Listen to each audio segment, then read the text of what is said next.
Risa Hontiveros ay kakilala ko. And once upon a time, isang taong kinonsider ko na kaibigan. Hindi malapit na kaibigan, magkakilala kami. Kilalang kilala niya ako at kilala ko siya.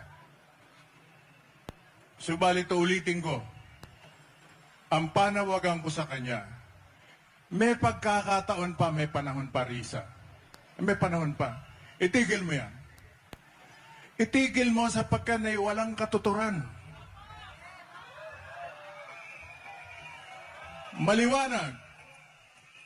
Kitang-kita na kung kaya mo ginagawa yan, ay hindi dahil kung totoo o hindi, yung mga chismis na kinakalat mo tungkol kay Pastor Kibuloy. Sapagkat akala mo yun ay popular. Bakit? Sapagkat nangangarap kang at least maging vice presidente. Pastor, magandang gabi po. Mabuhay ka. Alam kong nanonood ka. Alam kong gustong-gusto mong pumunta dito sana.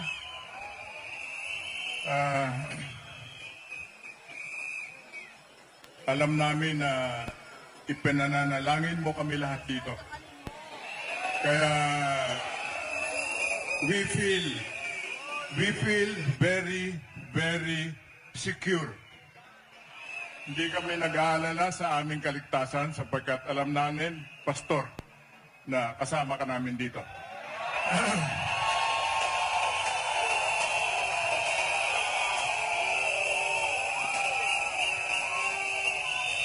Mabuhay po ang Pilipinas. Mabuhay! Wag po nating kalilimutan na kung kaya tayo nandito ay para sa minamahal nating bansang Pilipinas. Marami pa rin mga kung ano-anong pinagsusulat yung mga bumabatikos, lalo na yung mga pumay-personal kay Pastor Kibuloy, hayaan natin sila. Kaya naman tayo nandito, kasama natin si Pastor Kibuloy para sa Bayang Malaya, para sa bansang Pilipinas.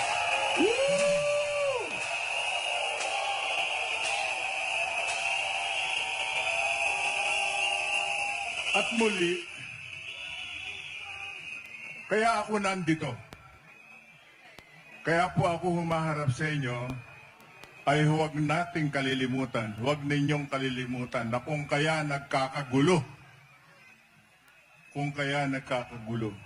ay nagkaroon ng utuan. May mga nauto at may mga nabudol, may mga nalansi. Ang gobyerno ay tinatarantado ng Communist Party of the Philippines, ng New People's Army at ng National Democratic Front. At ito, inaasam-asam nila na magkakagulo. Subalit, pare-parehong hindi nila inaasahan na lalahok na magdaraos ng ganitong pagtitipon ang mga samahan ng Kingdom of Jesus Christ.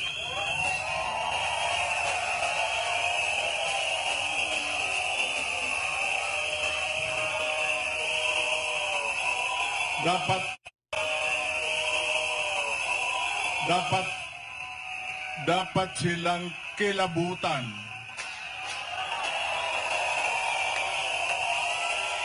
Dapat silang kilabutan. Sapagkat itong mga tao na walang, ulitin ko yung sinabi ko ng isang araw, itong mga tao na walang ginagawa sa araw-araw ng ginawa ng Panginoong Diyos, kundi magdasal. Magdasal, mataimtim na magdasal. Woo! Para sa kapakanan ng kapwa-tao. Para sa kapakanan ng kaluluwa. Ay nandito ngayon.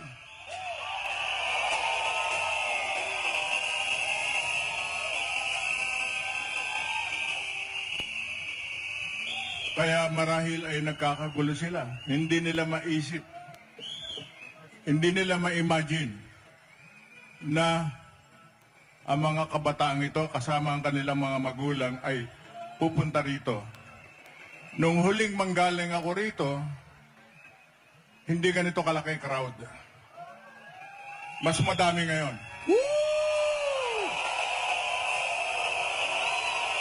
Mag-ingay!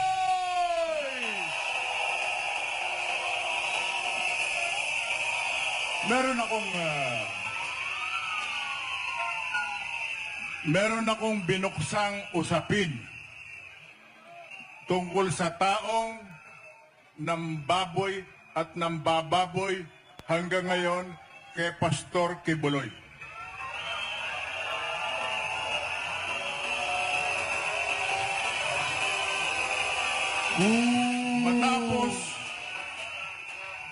Matapos akong magsalita tungkol kay Senator Risa Hontiveros at aking puno na yung kanyang ginawa sa Senado na paglapastangan, paninira, pambababoy, at ang mga testigo ay halatang mga sinungaling sapagkat may mga takip ang muka.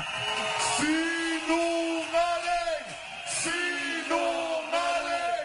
Sinungaling! Sinungaling! Sinungaling! Sinungaling! Sinungaling! Sinungaling! Matapos ako magsalita dito, hinggil sa issue ni Risa Hontiveros, at sinabi ko na tigilan mo yan sapagkat ang iyong sarili ay ihinahain mo para malantad kung sino ka. Magkakilala kami.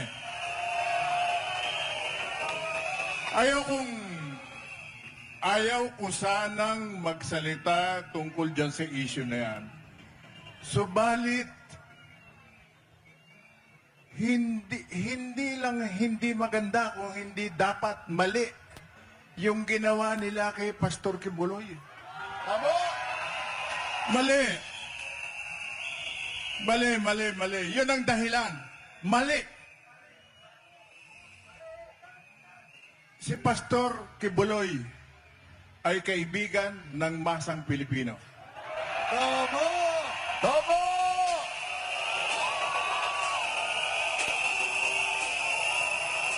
Si Pastor Kibuloy, tandaan nila to ha, makinig kayo, Catholic Church, makinig kayo, Iglesia ni Cristo.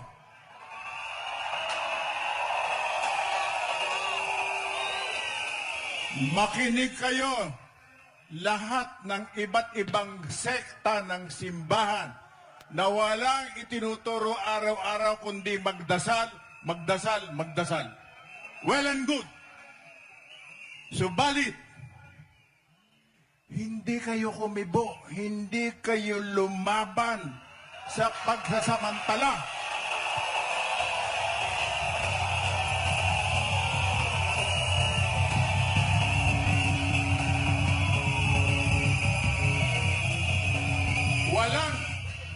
Walang isa man sa inyo. Walang obispo ng simbahang Katoliko. Walang obispo ng iglesia at ng iba't ibang sekta ang tumindig at bumatikos sa CPP-NPA.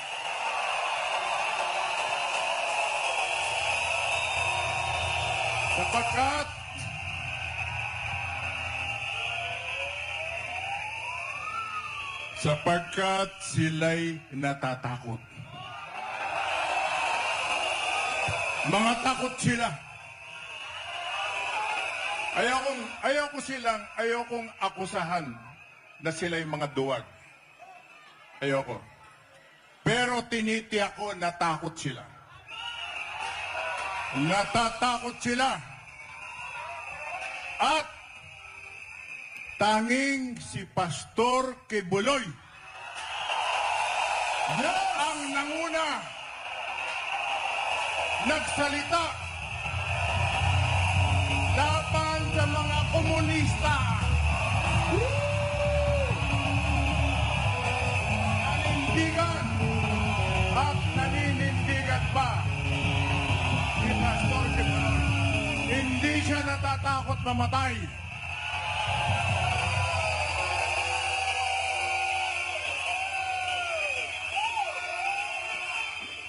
Dahil sa ganyang stand ni Pastor Kibuloy, nung una magkaharap kami, nakaramdam ako ng pagmamahal mula sa kanya. Oh. Totoo po yan. Nung unang makaharap ko siya, nakaramdam ako ng pagmamahal sa kanya. Naramdaman ko na siya'y kaibigan ko. At hindi ko papayagan na ang aking kaibigan ay lapastangalin.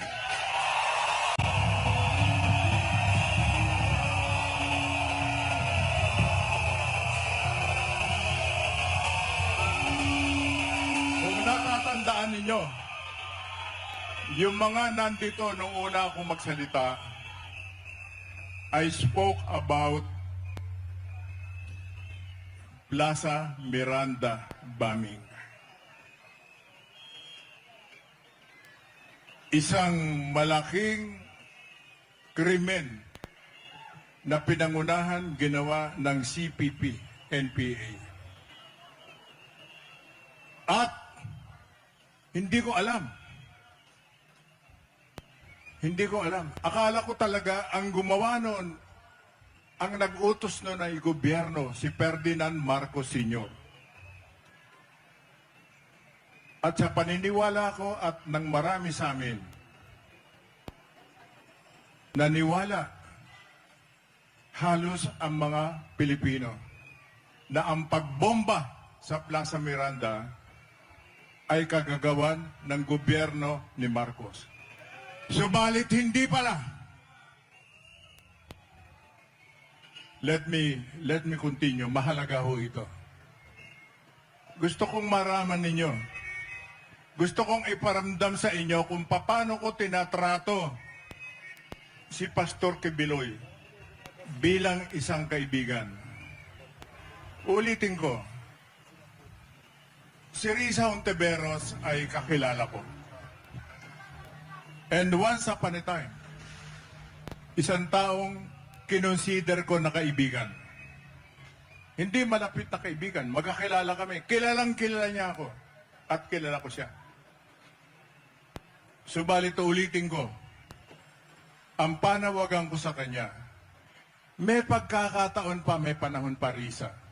May panahon pa. Itigil mo yan. Itigil mo sapagkat na walang katuturan. Maliwanag.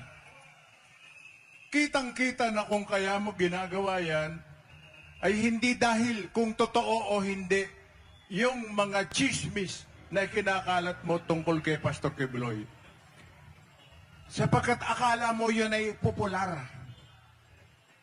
Bakit? Sapagkat nangangarap kang at least maging vice presidente.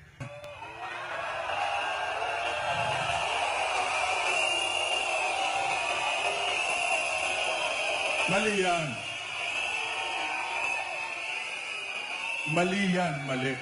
Mali po yan. Mali yan. Nasa isang sistemang demokrasya tayo. Gamitin mo. Ikaw naman ay may itsurang babae. Magaling magsalita. Ha? Magaling magsalita. Bakit hindi ka lumaban ng parehas? Meron kang malaking suporta. Ha? Bagamat ako'y nagtataka kung anong magic ang nangyari at nahalal ka na senadora. Samantalang hindi ka naman pumapasok sa mga survey, biglang nung magbotohan, biglang nasa buntot ka na, umaakit-akit ka na ng konti. Si Pastor Kibuloy, ang ginagawa kay Pastor Kibuloy, ang pangyayari sa kanya ay may naalala ko na isang kaibigan ko. Sapagkat ang isa ko pong katangian ay marunong akong magmahal ng kaibigan. Itanong nyo kay Ka Eric. Kami ni Ka Eric ay hindi pa masyadong matagal magkakilala. Sapagkat ang pagitan namin sa NPA, si Ka Eric, ang edad ni Ka Eric ay halos anak ko na yan. Kaedad niya yung panganay kong anak na lalaki, yung pinakapanganay ko. Kaya kung si Ka Eric, kung i-address ko yan, kung tawagin ko yan ay bunso. Pati sa text, bunso, nasaan ka na? Kamusta ka na? Are you safe? Bunso. Bilang matalik na kaibigan, uulitin ko, naalala ko ang nangyari sa isang kaibigan ko.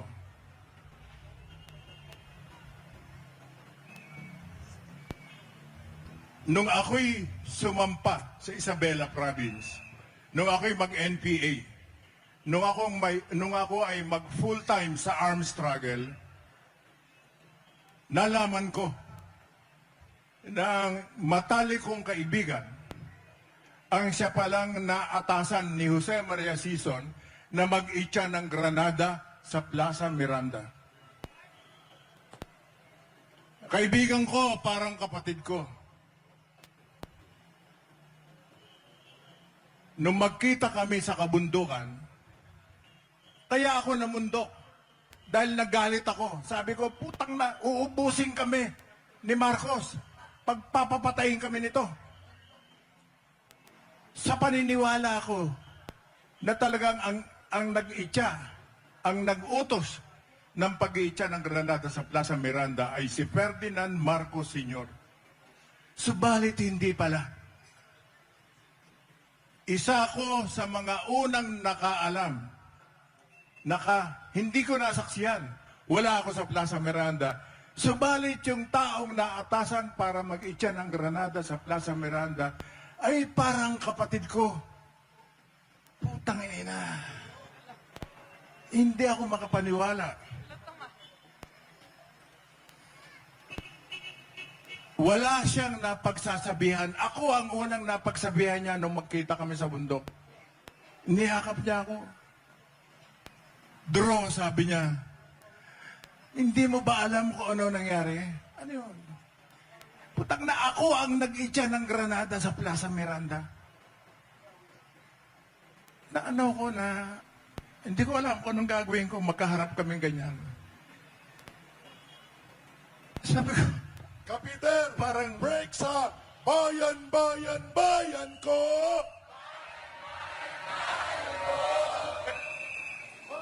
Bayan, bayan, bayan ko! bayan, bayan, bayan ko, Di pa tapos ang laban ko! mga kaanib na pulis.